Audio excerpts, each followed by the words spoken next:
Most leadership conversations focus on what you do, the decisions you make, the strategies you set, the results you deliver.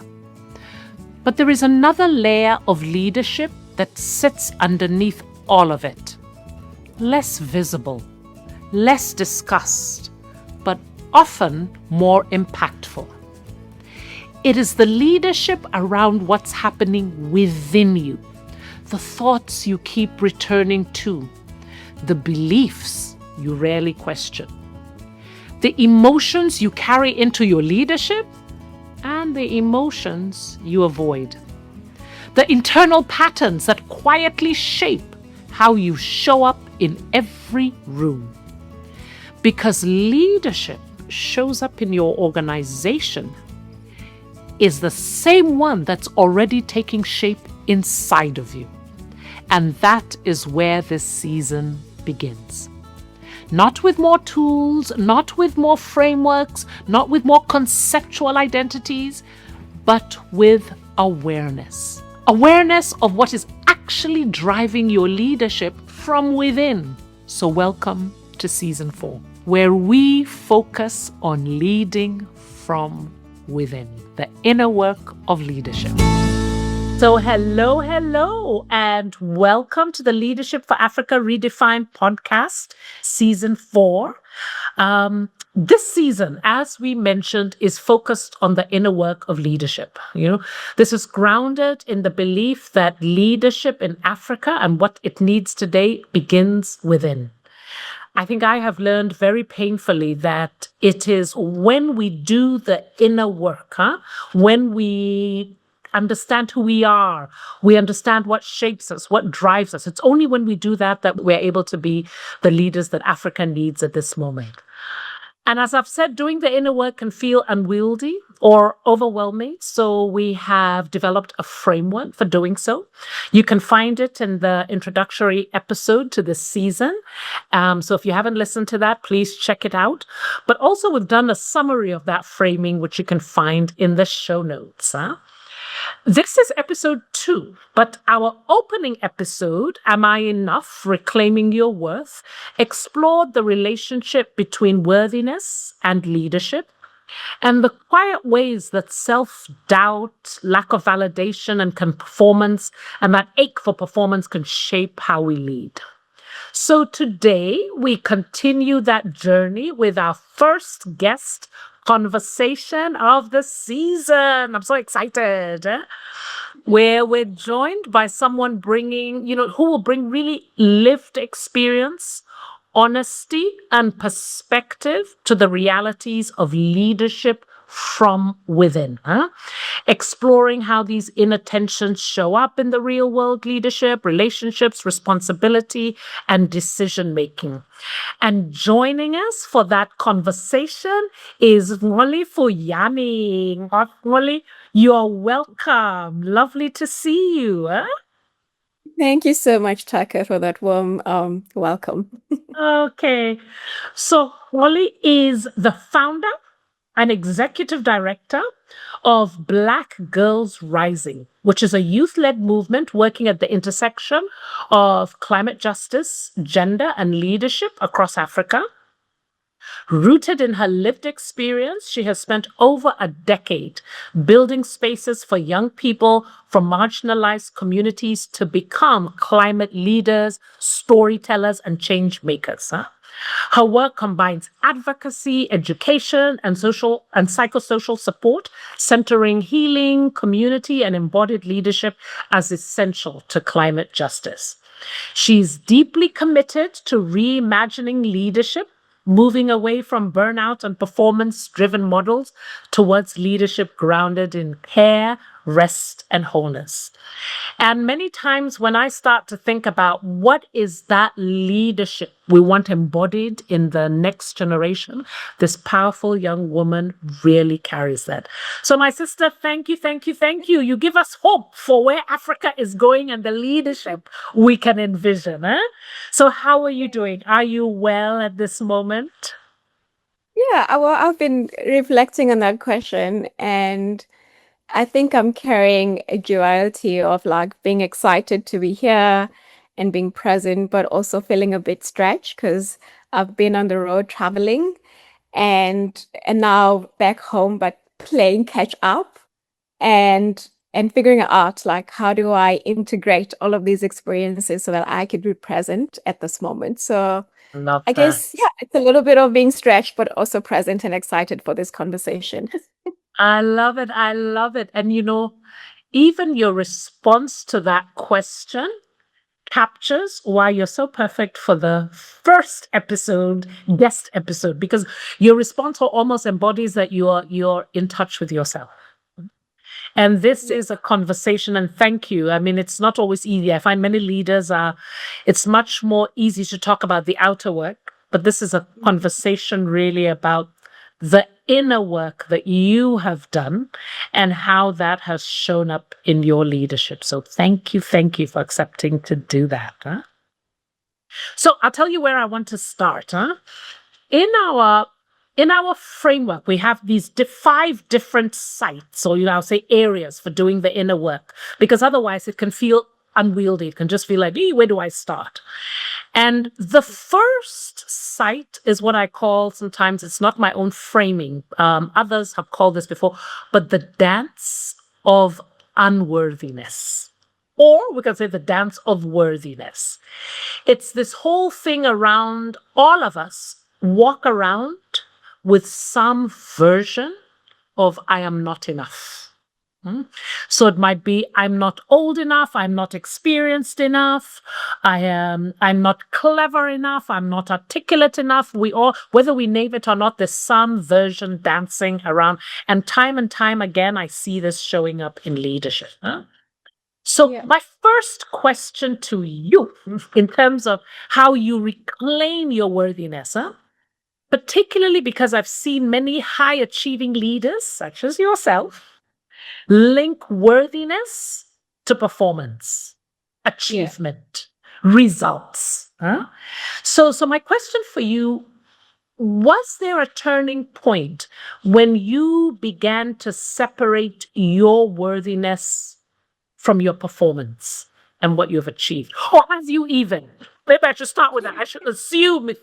What is your relationship between your worthiness and that sense of results and performance and achievement? Yeah, I mean that's such a powerful question, and I feel for me it's still a work in progress. Because for a very long time, I genuinely believed that my value was in how I could carry. The more I produced, the more useful I felt. Like any other leader will relate. And I think though, especially in the activism and the nonprofit work, there's this unspoken celebration of overworking, of always sacrificing yourself for the cause. Yes. And I think the turning point came when I became exhausted in a way that rest alone couldn't fix me. Wow. And I remember a time, if I could go back to my early career, I was working for this youth focus organization, and we were tasked to implement this powerful camp framework.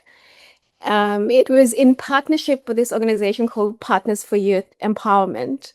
Okay. And we were the ones to champion, this framework in Africa. So there was a lot of excitement. And I remember feeling a bit anxious, but like also excited. And we ran the camp. It was an 8-day camp, for 60 young people. And I remember the last day waving goodbye to those kids. I literally crumbled down to the floor and I started wailing because I was extremely exhausted of holding space because I was leading that camp. I was responsible for a group of team members that were implementing on the ground, but also ensuring the quality because we were championing this thing and we didn't want to mess it up. So there was a lot of pressure in it. But though I remember like getting up and realizing that even when I had achieved, this mass achievement, and something very meaningful, but that feeling quickly disappeared because I had to move to the next thing. Yes. And Yes.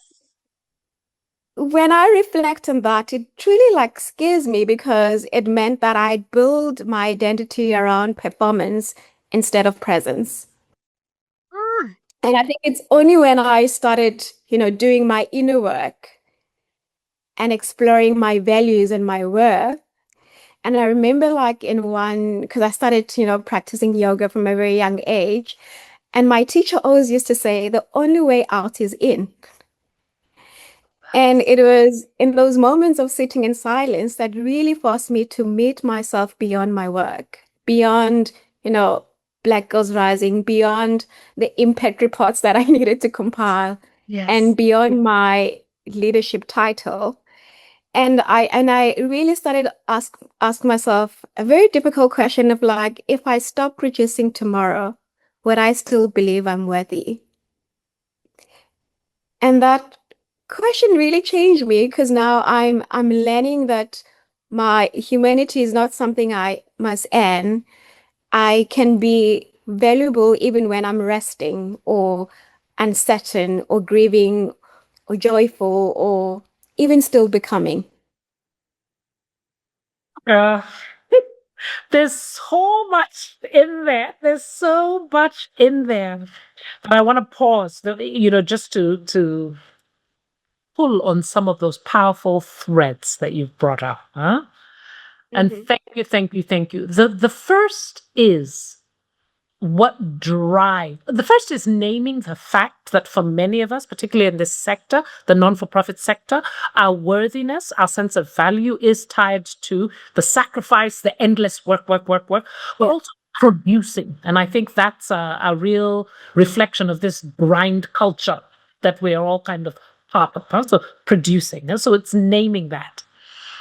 The second thing, so it's once you name that, it's also recognizing that it's not so easy. All of us are part of it. Huh? So folks should feel guilty if they find that it's part of a social narrative. We're socialized that way. But I think then the second thing you talked about is the impact of it. And I loved the way you put it. You said, I was exhausted in a way that rest could not. Just say that word again, how you framed it. Rest alone could not fix me. There you go. And I think most of us, maybe I imagine there are quite a number of folks who are listening or watching this who can relate. They know that it's that bone tiredness that goes beyond not sleeping for 1 week will not even fix it, isn't it? It's like a depletion of your soul almost. Huh? So it's starting to recognize what I'm hearing from you is that's the impact of it. But then you named something also very important, is you said it's like a drug. And in fact, Gabor Mate talks about this. He calls it the hungry ghosts. Yeah? Isn't that what he refers when he starts talking about? You have your fix, and then you're like, you feel good for a second, and then it's like, where's my next? Then again, Where's the next fix? Where's the next fix? It's like this hole that can never be filled. So then it's a worthiness issue. Huh? But I love the way you then ended by sharing what you did. And it's really what I'm hearing is that for you, the way out of that was sitting in stillness and reconnecting with yourself and starting to ask yourself that tough question that many of us don't do. And it's a journey. It's not a question we ask ourselves once, but over and over again. Will I still be of value if I stopped producing? And then I like the way you ended that. It's really, I don't have to earn, almost like I don't have to earn my worthiness. My humanity is unconditional. Yes. Yeah. Nice. Yeah. Powerful lessons on worthiness. And to me, I always call it untethering your worthiness, your value from production, sacrifice, overwork, and giving. Nice. Okay. Go ahead. You're going to add to that. Yeah. I mean, there's so much in there, and I often ask myself like, where did we learn these habits? Because they came from somewhere, and if I think of like just my own family structure and how I grew up, with my grandmother and my grandfather, and my grandmother being the holder of the space and needing to ensure that, the children were fed, the house was clean, we had groceries, the kids were going to school, and just seeing her embodying that, but admiring, because it was a mirror of like, she had everything under control, Yes. and Yes. Yes. and not seeing the burden, that Yeah. it weighs on us as women leaders, and Yes. the spaces that we take, and but also like and in acting, some of those behaviors, because we are not seeing any difference, we are still perpetuating the same Yes. same Yes. behaviors that we've learned from our elders. Ah, And yes. but I mean, there is also like an excitement because now there's a shift. And I mean, for the fact that we're having these conversations, that it Yes. means that people are thinking differently. People are wanting to create different ways of being and different ways of valuing themselves. Yeah. 100%. And for me, I would say it's the same. For me, it was watching my mother. Huh? And my Mhm. mother is just, the quintessential African woman, superwoman. Our African women. We take on so much. We hold so much. We hold up the continent in so many ways. But just as you're saying, we haven't articulated the cost of actually doing that. And I think Mhm. as we start to become a lot more aware of those costs, we then open the door to start saying, yes, can we lead differently? Can we show up differently? Yeah? So that we realize, yes, we can show up as strong African women, but it doesn't mean we have to do it to the extent of. And when we are tired, when we want to rest, it does not mean we're not of value. It does not mean we're not worthy. But that means you're right, it's a lot of unlearning Yeah. of socialized gendered patterns that requires. Yeah. So I wonder if I can move us on. I think, but you already gave us such a juicy one in terms of that one big area of worthiness. Huh? The second area we talk about in this framework, in terms of doing the inner work, is around what I call working with balancing, or working with, it's not a balance actually, of your ego and your soul, or essence, or whatever you want to call it. Huh? And what I have seen is that in leadership, the status, the roles, the everything the trappings of leadership can really Mm. fuel the ego. And in some respects, one even needs the ego. I would say the ego is not the enemy here. Huh? One almost Yeah. needs the ego to step into some of those leadership roles, to be assertive, to do the advocacy, to do all of that we need. Huh? But the challenge then becomes when your ego becomes in the driving seat and your soul, your higher self, is in the back seat. And so the invitation is really always saying, so how can you ensure that your ego is in service of your higher self? So my question to you, therefore, is when do you feel most connected? Well, first, no, let me back up a bit, huh? And just Yeah. really ask, how does this resonate, this ego, the soul, and how has that shown up in your leadership? Um, sure. Uh, yeah, when I think of both of the ego and the soul, it literally, I mean, shows up every day because it is part of who we are. Um, and I even think of like at this moment or even today, because I haven't seen the team in such a long time. And I came back and I had a pile of meetings lined up for today. And the ego was like, whoa, you need to attend to those meetings, because that's your role, that's your job.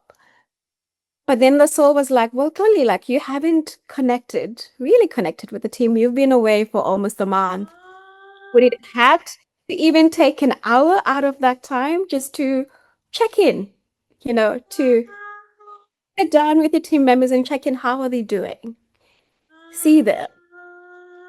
And I really needed to dance with both of like, well, there's things that I need to be done. I need to catch up, but also this team carries, the weight when I'm away. And so the least I could do is just to honor them and to sit and have that check-in. And I did that, Nice. I Nice. did that and I sat in and I checked in and I really felt good afterwards. Then I could, but it's also interesting of how when you honor that and you give it space, then you're not carrying that weight of guilt and you could be present, the work that needs to be done after, because that's what happened. I could I could like focus on my work. Yeah.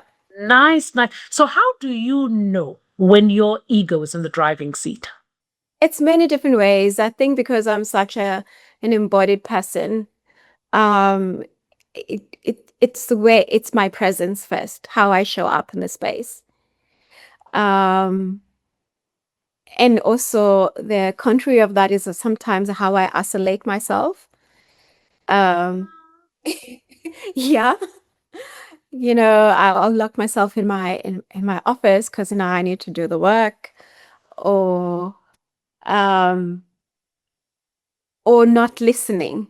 I think the biggest one is not listening to the voices on the ground, where some of my team members will come to me with suggestions or ideas, especially like in difficult um situations where maybe we are not meeting our targets, or the environment that we're working with is very agile and it's requiring us to shift and move. And then I'm stuck, in in a certain pattern where I'm like, no, we were meant to do ABC this way, but without really carrying the context and the lived experience of them being on the ground and doing the work. And yeah, and so definitely that's when I can Yes. catch myself and say and go like, well, okay, that's totally your ego, like Yes. Yes. yeah. But you've said something so important because I think I've seen it in myself too. It's the smaller brain has the amygdala hijack under stress, pressure, threat. And it's like, oh, we're not delivering, we're not. Then all of a sudden the ego's like, everybody out of the way. We got to get this thing done because there's a threat to our sense of self if we don't deliver those things. And it's almost, and I noticed there's something you said, because of how embodied person that you are, you are able to things when they happen. So you will probably catch that you're not listening. So what do you mean in terms of being embodied? Well, embodied basically means being in touch of my emotions and my triggers, um, and my internal voices and processes that goes through my body and how they manifest inside. Because most of the time we think the internal processes and thinking and voices get stuck there, but most often they manifest in different ways that we show up. It could be, for example, if I'm feeling very frustrated in the morning, I could isolate myself, from the team.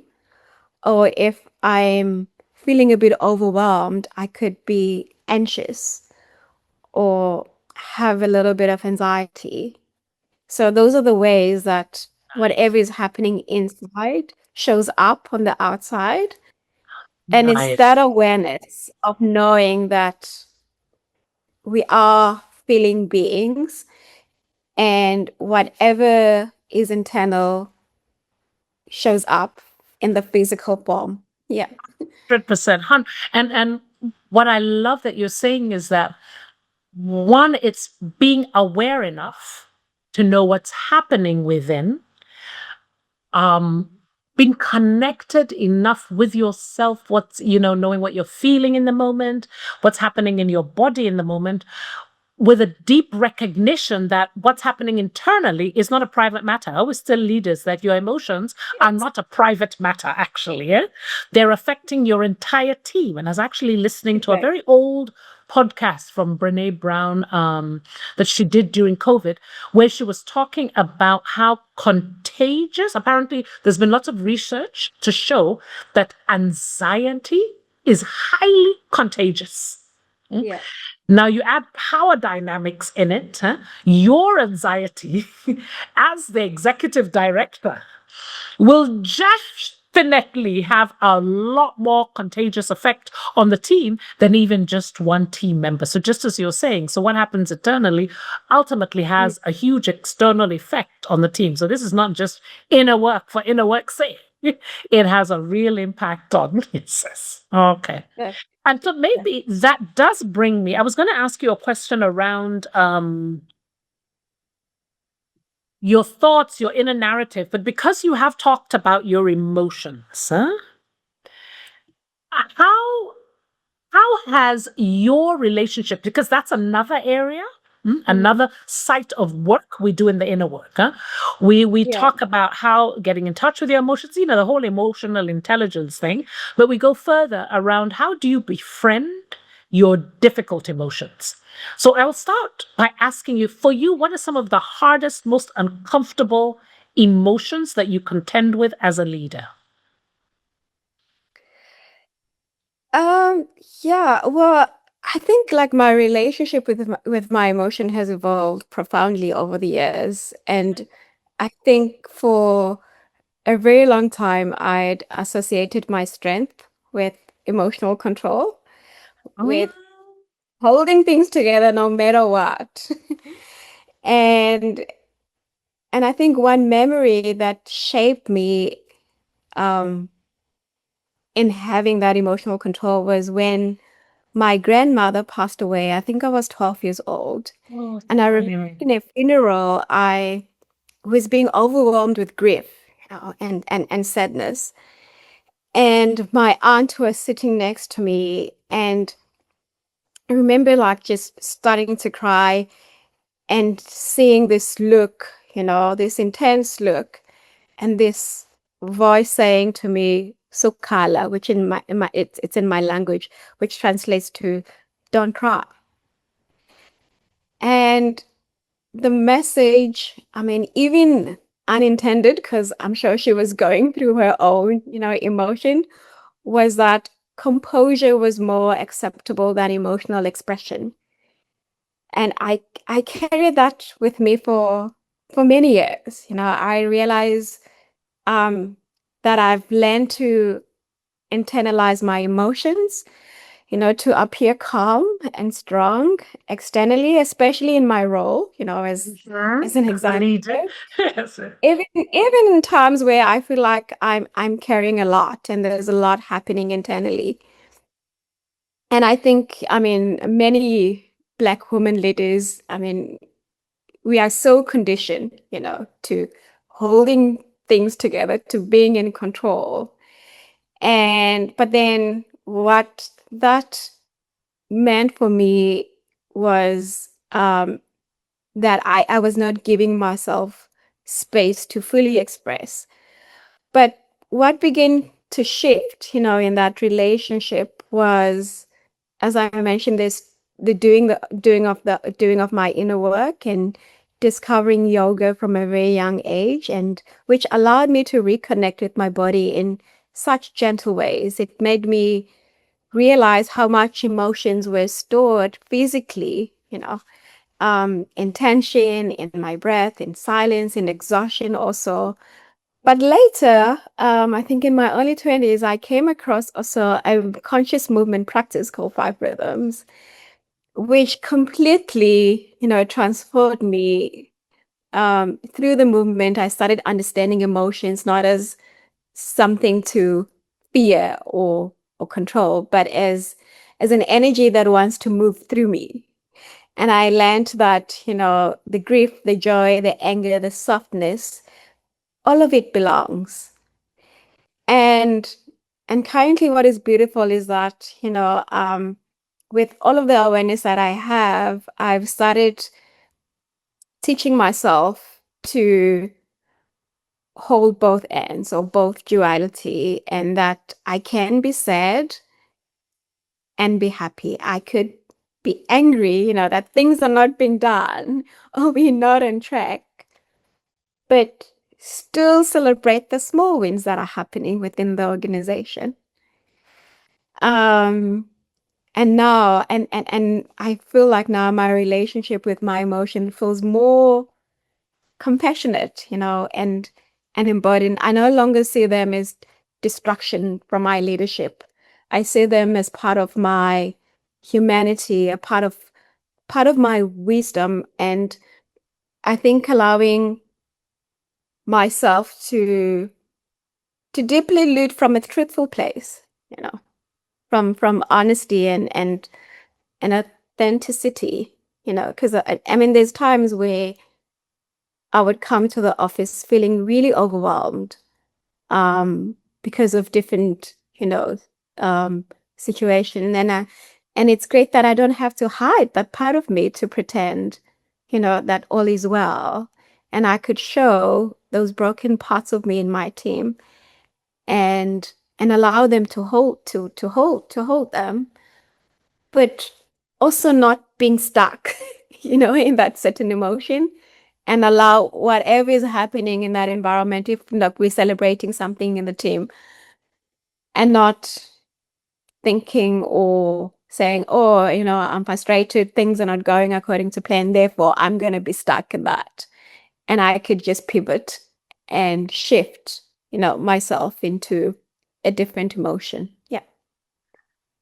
Oh, again, you've dropped some serious gems there. Love it. And I think so many people, again, can probably relate to this idea of the difficult emotions. We press down, huh? We keep them, and not just. It's interesting how it ties back to that model we have of the strong African woman. But Yeah. I'm sure very many men can relate because they have that same message of sukal, we have that in Ghana of, bemensu, or boys don't cry. It's always some message about hold it together. And I love what you're saying about then those emotions that never get expressed get stuck in our bodies in some ways and then show up. And the reality is, it's amazing that you connected with yoga so young, because at least it's connected you with, I still feel like I would love to do more work around connection to my body, because the body doesn't lie.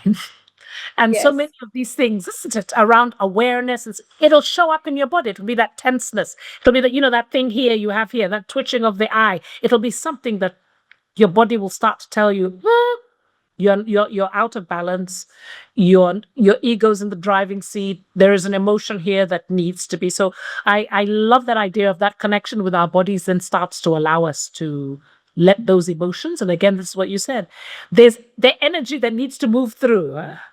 Yes. And holding both is something so interesting. So my question for you on that, just to follow up on that, is, as you rightly said, as you hold both, you said you don't get stuck. But I've had so many people say that I don't even want to sit with anxiety. I don't even want to acknowledge my sadness or my grief, because I am worried that if I open the door to those emotions, they'll just take over me and I'll be stuck there forever. So what is it you have been able to do to let those, and some of those emotions, they're no be small thing, move through you so you don't get stuck in them? Yeah, I think it starts with an awareness, of I'm feeling this type of emotion. And I think, I mean, just referencing your question, even with a person that says, I know if I open that door, I won't have the capacity and resources to deal with that emotion. And for me, that's the work. It's us acknowledging and knowing our limits. Because if we don't have the right tools and the right community around us and support, those emotions can totally take over, you know. can take over us. And I think for me, what helps, and I think I did say it in my previous answer, is the movement, you know, because when you move, you don't have to internalize, or there's no intellect, you don't have to find words to describe, I'm feeling like this because this happened. Because most of the time we don't even have the language, to express how we feel at certain time. And I found with, the movement practice is allowing my body to be the vessel for whatever is within to move and flow. And for me, the gateway is always my breath, because our breath is very intelligent. And I know it's something that we do unconsciously every second. We're breathing in out all the time. But if you ask someone like, are you aware of your inner breath? They'll probably say no, But when we start noticing our breath, it has a lot of information, because when we feel a bit anxious, we tend to hold our breath, you know. And if it's a happy moment, it's a beautiful day, and then it's like, ah, you breathe out, you sigh. And it's within that awareness where you can start to note like, oh, okay, I'm holding my breath. Therefore, there's certain emotion that maybe I'm not aware of, I'm not moving. And again, instead of going up to your mind to then to figure out like why. Again, yes. Exactly. Yeah. You could simply just be in a dance with that movement and just to start to check, okay, where do I feel this? Maybe it could be in your chest, it could be in your shoulders. And what happens if I start moving my shoulders and shaking them out a bit? Or even like giving my body a little bit of stretch. And you'll find that when you start to move, there's a shift. There's a shift.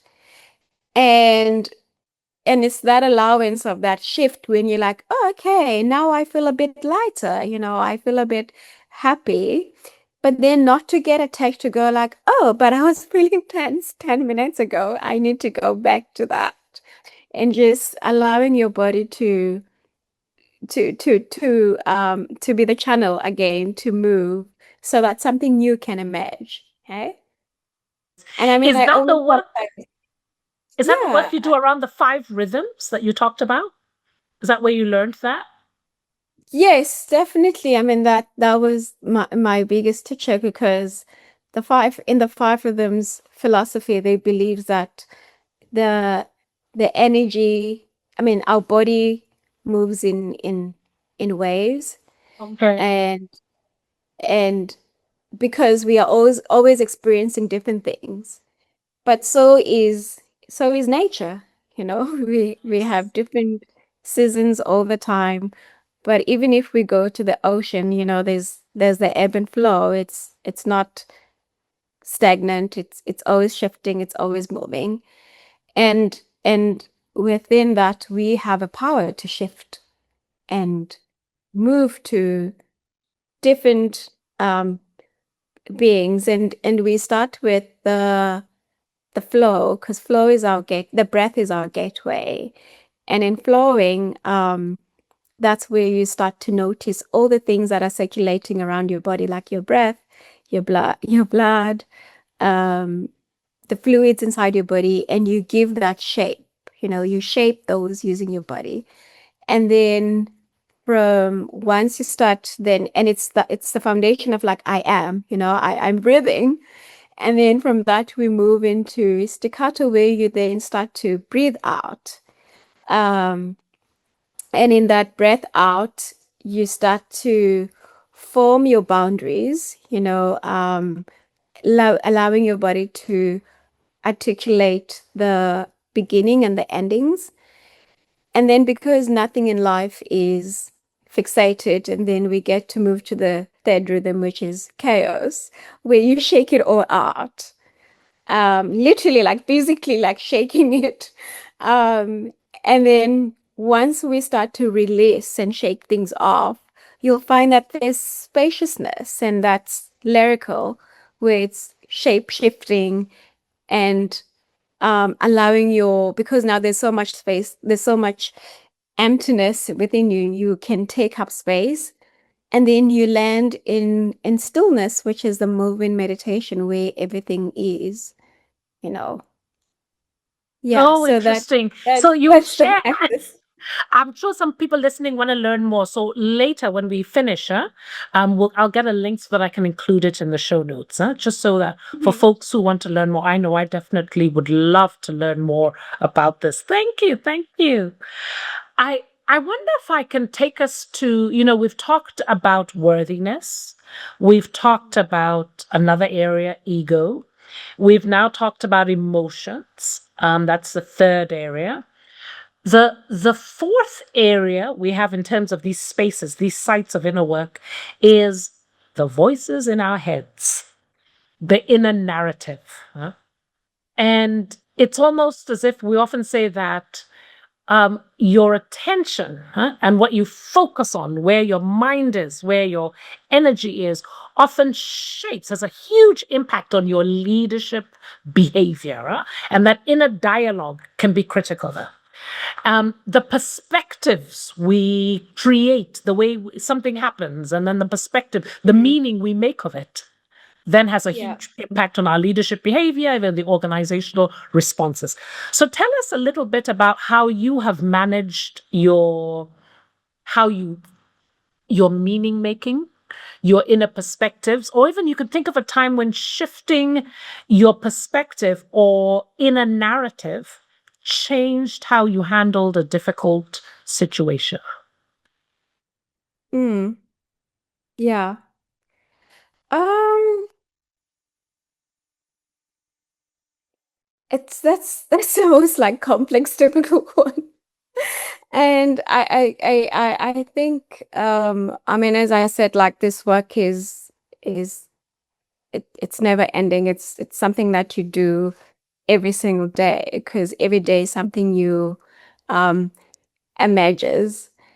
And I think for me, in terms of like shifting my narratives, I could think about many different examples, hey, because when I started doing this work, Black Girls Rising, I mean, I was very clear that I wanted to create a space where Black girls from marginalized communities could own their lived experiences and own their voices and and we'll create a space where we can amplify those, so that they can start shaping their own solutions. And and so I remember like when I proposed the idea to a potential funder, and and she was, I mean, very difficult. she she asked me, so, and the first thing was like, so you want to work with these Black girls from marginalized communities, but have you really like studied what goes on the ground? And I was like, yeah, of course. I mean, I grew up in the township, I know. And then she was like, but so much has changed, buddy. Like, have you really like gone back? Because I mean, through the years, my parents had good jobs and we moved out. And it was such a humbling experience because I, I went into that conversation thinking that I knew, you know, the context. I knew the lived experiences of marginalized girls um, across Africa because I myself come from that environment. But I hadn't examined my assumptions in terms of the shift and change. And in that moment, I was like, oh, actually, I don't think I know everything, you know? And I needed to humble myself and really go back and visit, some of these communities so that I could see what was happening on the ground. And of course, was I was overwhelmed, with what has shifted prior to like my time living in the township and just how the segregation, the disparities between one township in within the same city, that like majority of it is informal settlement to another where it's well developed. And so in that moment, I couldn't put like a blank canvas to say, whoa, we are all experiencing the same thing. I needed to be real in terms of like the complexities that exist within these communities. And that, I mean, it was within that moment where we knew that I needed to apply a different approach, and really centered and embodied leadership, because I really had trust that these girls could innovate, the environments, even though they were living within these complexities of not having even basic human needs like access to water, for example, or clean toilets. But I knew that, their lived experiences could shape what was needed on the ground, because it was them that were experiencing all of these disparities and all of these complexities that someone that lived in the same city but in a well-developed community had no idea. Had no idea. And so it's, for me, it's those moments of like catching myself and examining my own assumptions and consciousness, and to think like, do I really know, or am I assuming I know?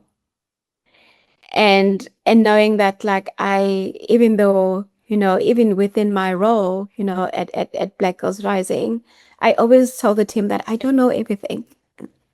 I want you to teach me, because again, I can't assume that, I'm sitting on this high chair, that I have all the solutions, because there are certain pathways that I haven't walked and haven't explored that some of my team members have lived because of just the backgrounds of where they come from.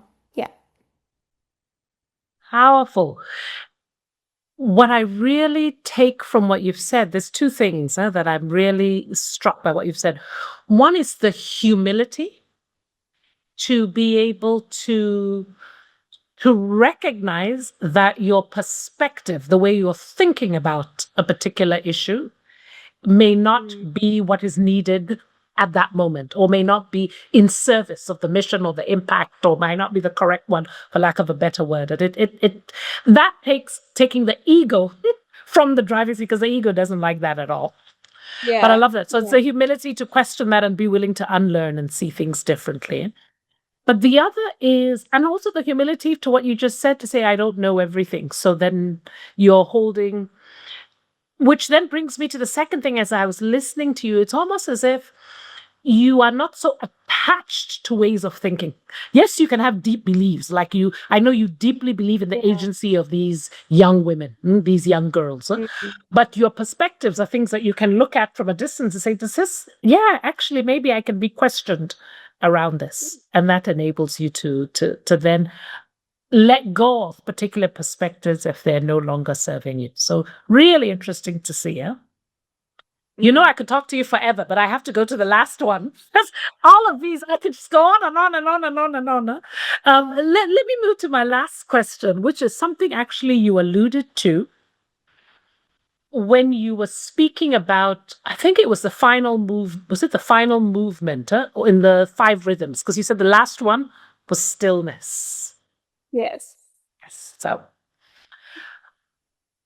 I would love for you to share with me, what role does stillness play in your leadership? I was going to ask you about rest, but because you named stillness, and not everyone, most people can talk about rest or lack thereof, but not all leaders can talk about stillness. And to me, that is actually one of our sites of inner work, being able to lead from a space of stillness. But I would love to hear from you how stillness shows up in your leadership and what impact it has on your leadership. Yeah. When I think about how stillness has shaped my leadership, I think about how I have been able to listen. But not just listening to the facts of what has been said, but also listening for what is not being said in the room. And it also has allowed me to be observant, which, both go hand in hand. And so I really try to create spaces within my team where I can listen more than I talk. But also I like to inquire when there's silence and to find out like why, and really try to understand like why are people not talking, or why nothing is being said. Because often like we assume that when nothing is being said, everything is going well.